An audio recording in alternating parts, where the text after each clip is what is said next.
ሰላም ጤና ይስጥልን የዩቲዩብ ቤተሰቦች እንዴት ናችሁ? ዛሬ የምንማማረው ላሞች ወይም ደግሞ ግደሮች ለምን ቶሎ ኮርማ አይፈልጉም ወይ ደግሞ እየተዳቀሉ ዘርን እየወሰዱ ለምንድን ነው ቶሎ የማይዙት? ወይ ዛሬ ይዳቀሉና በብዛት ብዙ ሰዎች የሚጠይቁኝ ዛሬ ይዳቀላሉ ከሁለት ሶስት ቀን በኋላ ይፈልጋሉ ወይ ከ14 እስከ 21 ቀን ባለው መሃል ላይ ይፈልጋሉ። ለምንድን ነው ኮርማ ይፈልጉት? ለምንድን ነው ባንዴ የማይዙት? በስፋት እንማማራለን። ስለዚህ አብዛኞቹ ላሞች ወይም ግደሮች በመጀመሪያ ጥቂያ አይዙም። ኮምፕሊትሊ ወዲያው የሚይዙ አሉ፣ የማይዙም አሉ። አዳቅላችሁ ያዘች ስትሉ ወይ በሁለተኛ ሳምንት ወይ ደግሞ ቆይታ 3 ወርና 4 ወር ከቆየች በኋላ በቃ ይዛለች ስትሉ ድጋሚ ኮርማ ድጋሚ ፈሳሽ ታመጣለች። ለምንድን ነው ይሄ? ለምን ይሆናል? ይሄኛው ሳይሆን በፊት እኛ ማድረግ ያለብንስ ምንድነው? ይሄን እናያለን። አንደኛ ማድረግ ያለብን ኬርፉል አቴንሽን። ይሄ ማለት ጥብቅ ክትትል። ይኸውላችሁ የሂት አይነት ማለት ኮርማ ሲፈልጉ ወዳውኑ ጮሆ ጆሮአቸውን አቁሞ ሰው ላይ የሚወጡ ላሞች ላይ የሚወጡ አሉ። ስለዚህ ሳይለንቱም አለ። ይኸውላችሁ ሳይለንት ሂት አለ። ምንም ምልክት ሳያሳዩ ስራ የሚያነሱ አሉ። ስለዚህ ምን ይፈልጋሉ? ጥብቅ ክትትል ይፈልጋሉ፣ ማናጅመንት ይፈልጋሉ፣ ጊዜን ሰውቶ በደንብ መጠበቅ፣ ሂስትሪ ማወቅ። ለምሳሌ እናንተ ጋር ተወልዳ ካደገች እናትየዋ እንዴት ነበረች? ስራ እንዴት ነበር እናትየዋ ስታነሳ የነበረችው? ስለዚህ በጄኔቲክ የሚመጣ ስለሆነ ከዘር የሚመጣ ስለሆነ የእናቷን አመል ጸባይ ዘር ሁሉ ይዛ ትመጣለች። ስለዚህ እሱን መከታተል ግድ ነው። ከተዳቀሉ በኋላ ለምንድን ነው የማይዙት? አንደኛ ሰዓቱን ያልጠበቀ የዘር መስጫ ጊዜ። ይሄ ማለት ምንድን ነው? improper timing of insemination። ለምሳሌ ጧት አነሳች በደንብ ሳታነሳ እንቁላሉ ከኦቨሪ ኦቭሌት ሆኖ እስካልተነሳ ድረስ ሰዓቱ ካልተጠበቃችሁ ስታዳቅሉ ፈሳሾች አሉ። እሱ ካልተጠበቀ አሁንም አትይዙ። ለምሳሌ ጧት ያነሳችሁ ማታ ሌሊት ወይ ደግሞ አድራችሁ ለጧት ኤአይ ቴክኒሻን የምትጠሩ ከሆነ ታይሚንግ ተዛብቷል ማለት ነው። እሺ ሰዓቱን ያልጠበቀ አይተናል። ሁለተኛው ደግሞ ምንድነው? የኮርማ ዘር በጥንቃቄ አለመያዝ። ሰሜን ስቶሬጁ በትክክል ካልተያዘ ለምሳሌ የኤአይ ቴክኒሻኖች ያውቁታል። ማታ ማታ ቶፕ አፕ ይደረጋል፣ ናይትሮጂኑ ማለት ነው። ናይትሮጂኑ በኤአይ ኮንቴነር እቺ አዳቃዎች እንዲተሸከሟት የሚሄዱ በትንሿ ማለት ነው። እሱ ሁሌ ቶፕ አፕ ማታ ማታ ቶፕ አፕ ካልሆነች እዛውስ የሚቀመጠው ዘር ይሞታል። እሱኛው ዘር ሞተ ማለት የተዳቀለው ዘር ከንቱ ነው ማለት ነው። ላም የማትይዝበት ምክንያት ሁለተኛው ምክንያት ምንድነው? የኮርማ ዘር በጥንቃቄ አለመያዝ። ስለዚህ በተለይ ይሄ የምጠቅመው ለኤአይ ቴክኒሻኖች ናቸው። ስራችሁን የሚያበላሽባችሁ አዳቅላችሁ ከብቶች የማይዙት ከከብቷ ስተት ሳይሆን ከናንተ ስተት ከሆነ አደገኛ ችግር ነው። ስለዚህ መጠንቀቅ ያለባችሁ ምንድነው? ከቴክኒሻኑ ስተት እንዳይሆን የያዛችሁት ሰሜን ስቶሬጁ በትክክል መያዙን ቼክ ማድረግ፣ ቶፕ አፕ ማድረግ፣ ሁሌ በዛ ሬንጅ ውስጥ መጠበቅ ግድ ነው። ሌላኛው ምንድነው? አሁንም ኤአይ ቴክኒሻን ጋር ያለው ችግር ምንድነው?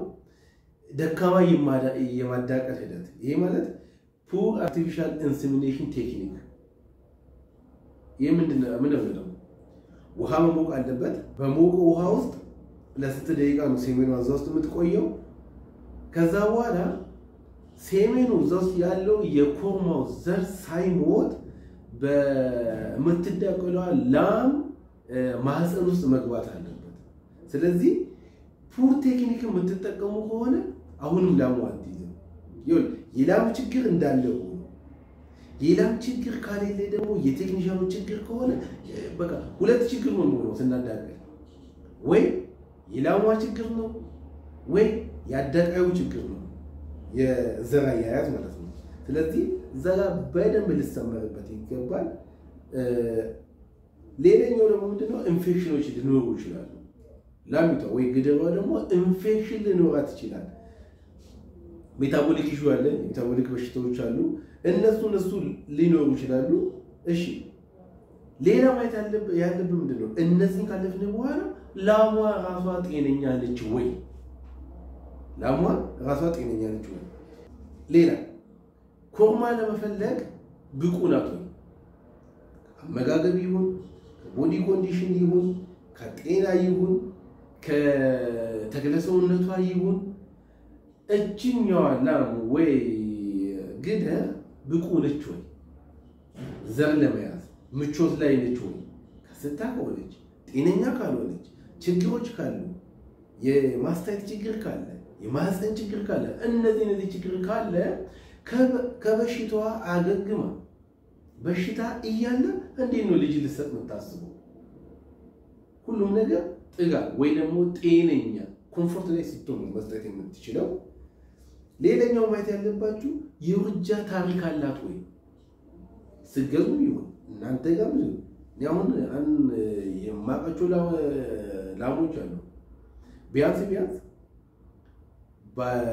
በየአመቱ 3 ጊዜ ተከታታይ 7 ወር እንደደረሰ ውርጃ ያጋጥማታል ሰዎቹ ወተት ስለሚፈልጉ ወተት ብቻ ያለው ይላችሁ በእርባታ ውስጥ ዘርን ካልተካችሁ ጥጃ ካልተተካችሁ ትርፋችሁ እኮ ጥጃ ነው ወተት ሽጡ ምንም አድርጉ ዞሮ ለመኖ ይሆናል እሱ የእናንተ ትርፍ ጥጃው በየአመቱ ከላም ጥጃ ካላገኛችሁ ዘርን ካላስቀጥላችሁ እናንተ እርባታ ወዴት ነው የሚሰፋው ስለዚህ ትልቁ መስራት ያለባችሁ ምን ላይ ነው ዘርን ማስቀጠል ሴክስ ሰመን መጥቷል ለምሳሌ 10 ላምን አዳግለን 9 ጥጆች የግደር ጥጃ የመሆን እድል አለ ስለዚህ እሱ መጠቀም ይቻላል እርባታ ላይ ጄኔሬሽንን ማስቀጠል ነው እንግዲህ ልጅ ሲቆያሉ ስትወልድ ለዚህ ነው ይላችሁ ላሞች ስትገዙ ሂስትሪ ያላችሁ ታሪክ ያላችሁ እናቷ ማን ነው አባቷስ ማን ነው ይሄ ሁሉ መለየት አለበት ስንት ሊትር ትወጣለች የሚለው መታየት አለ ስለዚህ ከወለደች በኋላ እንግዲህ ልጇ ይቆያል 24 ሰዓቱን ከቆየ አሁንም የስለ እንግዲህ ልጅ ይሰርች ይላችኋል ዩቲዩብ ላይ ከዚህ በፊት 24 ሰዓት እንግዲህ ልጁ ከቆየ ባክቴሪያ መራባት ይጀምራል ምቹ ቦታ ይፈጥራል ማለት ነው ለባክቴሪያ ስለዚህ እሱ ማየት አለበት ሜትራይትስ የማህፀን ችግር አላት ወይ ከዚህ በፊት ኢንፌክሽን አለ ወይ ማስታየት አላት ወይ የጡት ችግር አላት ወይ የኛው በየ6 ወሩ በሲኤምቲ ካሊፎርኒያ ማስታየት ቴስት በሱ የላሞቻችሁን ወተት ቼክ ማድረግ ትችላላችሁ የኔላ የማስታየት ችግር አላት የላትም ይውላችሁ እርባታ አለኝ የምትለው ለማጡት ሲኖራት ነው 250 ሺህ ነው 300 ሺህ ግዛ ጡቶቿ በትክክል ካልሰሩ ያንተ ገንዘብ ከንቱ ነው ስለዚህ ላሞች አሉኝ ካል ጡቶቿ ላይ መስራት ነው ማስታየት ችግር አላት ላምነስ አለ ታነክሳለች የጤና ችግር አለ ወይ ደግሞ ሌላ ምንድነው የዳይጀስቲቭ ችግር አለ የተሰጣት መኖ በትክክል እየተፈጨ ነው አሲዶሲስ ተፈጥሯል ይሄ ሁሉ መታየት አለበት የጨጓራው ፒኤች ኖርማል ነው ወይ ይሄ ሁሉ መታየት አለበት ይሄንን ሁሉ ቋቋላች ጤነኛ ከሆነች ምንም የማትይዝበት ጉዳይ የለም ሌላ የሬስፓራቶሪ ችግር ታስላለች ወይ ሳላላት ወይ ፈሳሾች ካፍንጫዋ ይወጣሉ ወይ እነዚህን ቼክ ማድረግ አለባችሁ ስታዳቅሉ በኔ ልምድ ያየሁት ማለት ነው ስታዳቅሉ ደብል ሹት ይባላል ማዳቀል ላይ ማለት ነው ለምሳሌ ስራ ያነሳች የቴክኒሻኑ ወጣ ሁለቴ ነው የሚያዳቅላት እኔ ደግሞ ስንት ያዳቅሉላችኋለሁ ወሰናችሁ ጧት 2 ሰዓት መጥቶ ካዳቀለ ማታ 10 ሰዓት አካባቢ ደግሞ ያዳቅል እምቢ ያለችንላ እየመላለሰች በጣም ታስቸግረላ ጧት 2 ሰዓት አካባቢ ስራ እንዳነሳች ፍላጎት እንዳመጣች ፍላጎት ካላመጣችን ደግሞ ሆርሞንን በመውጋት ከ2 እስከ 5 ቀን መሃል ወደ ፍላጎት እንድትመጣ ማድረግ ይቻላል ስለዚህ ወደ ፍላጎት እንድትመጣ አደረግን ከመጣች በኋላ ምን አደረግን ልክ እንዳነሳች ጠዋት 2 ሰዓት አካባቢ ያዳቅልናል ከዛስ ከቆየች በኋላ ማታ አካባቢ ወደ 10 11 ሰዓት አካባቢ ደግሞ ያዳቅል ከዛ በኋላ በሶዞች ቼክ ስናደርጋት ይይዛለች ስለዚህ ለዛ ነው ቅድም ሰዓቱን ያልጠበቀ ይዘር መስጫ ኢምፕሮፐር ታይሚንግ ኦፍ ኢንሲሚኔሽን ያልኩ ለዛ ነው ታይሚንጉን ከጠበቅ ማትይዝበት ጉዳይ የለም ሌላኛው ምንድነው በተለያየ ምክንያት ሳትይዝ ኮርማ ሳትፈልግ 4 ወር ካለፈች አደገኛ ችግር አለ ወይ የመኖ ችግር አለ ወይ እናንተ ክትትል ችግር አለ ወይ በሳይለንት አንስታለች ስለዚህ በጣም አቴንሽን ይፈልጋል ስለዚህ ይሄኛው ማየት አለባችሁ 4 ወር ካለፈች ኢንፈርቲሊቲ መጣ ማለት ነው ሌላስ ኤርሊ ፕሬግናንሲ ሎስ ሆነ ይሄ ማለት አንድ ለም ከወለደች በኋላ ማህፀኗ 60 ቀን ማረፍ አለበት አንዳንዶቹ በጣም ቸኩሏሉ ከወለዱ በወር ኢቭን በ40 ቀን መልሶ ኮርማ የሚፈልጉዋሉ ሳይንስ ግን 60 ቀን ማረፍ አለበት ስለዚህ ከ60 ቀን በኋላ እስከ 3 ወር ማለት ነው በዛ መሃል ላይ እርግዝና ከፈለገች ማዳቀል ወተትም ደግሞ የምታገኙት እናንተ ላም በጣም ፒክ ላይ ከፍተኛ የወተት መስጫ ላይ የምትደርሰው ላክቴሽን ፕሪዱ ፈርስት ላይ ነው 4 ላክቴሽን ፕሪድ አለ ሌላ ጊዜ እሱን ሰራላችኋለሁ የመጀመሪያው ዙር 3 ወር ላይ ያላትን አቅም ሁሉ ተጠቅማ ነው ወተት መስራቸው የኔ ላም 30 ሊትር ትወጣለች የምትለው ከወለደች ቀን ጀምሮ እስከ 3ኛ ወር ላይ መስጠው ነው ያንተ ላም ደረጃው ነው ይሄኛውን ሁሉ በጊዜ እንድትይዝ ከፈለጋችሁ ሌላኛው ፕሮግራም ምንድነው ቫክሲኔሽን ፕሮግራም የክትባት ጊዜ ሽታዎች እንዳይነሱ እንዳይጋለጡ ክትባት ግድ ነው ስለ ክትባትና የክትባት አይነቶችን በሌላ ቪዲዮ ሰራላችኋለሁ የአመት አለ የግማሽ አመት አለ መችመች እንደሚከተቡ ስኬጁሉን ራሱ ሰራላችኋለሁ ያን ታይም ተጠብቃችሁ የምታስከትቡ ከሆነ ከህክምናው በፊት ክትባት ይቀርማል ስለዚህ ወደ ክትባት እንዳልገባ አሁን ስለ ማዳቀሉና ስለ ማይዙ ላሞች ይያወራል ስለዚህ የሚታለቡ ላሞች ለሙቀት የተጋለጡ ናቸው በተፈጥሮ በሚታለቡበት ሰዓት በፈርስት ላክቴሽን ኤርሊ ላክቴሽን ፔሪድ የሚባለው ላይ የመጀመሪያው ፔሪድ ላይ ሰውነታቸው ብዙ ሙቀትን ያመነጫል ብዙ ሙቀትን ባመነጨ ቁጥርና ሚቤቱ ሚኖሩበት ቤቱ ሞቃታማ ከሆነ በሶስተኛ ወር የያዙት እርግዝና ጽንሱ ዳሜጅ ይሆናል ከፍተኛ ሙቀት ውስጥ አለ ራሷን ከፍተኛ ሙቀት ውስጥ ነች እነዛ ሙቀቶች የአካባቢ ሙቀቶች ሁሉ ተሰባስበው ውስጧ ያለውን ኢምብሪዮ ያዘችው ልጅ አቦርት እንድታደርጉ ያደርጋል ለዛ ነው ሆሊስቲኖች በሆላንድ ሀገር ላይ እስከ ኔጌቲቭ 10 ላይ ይኖራሉ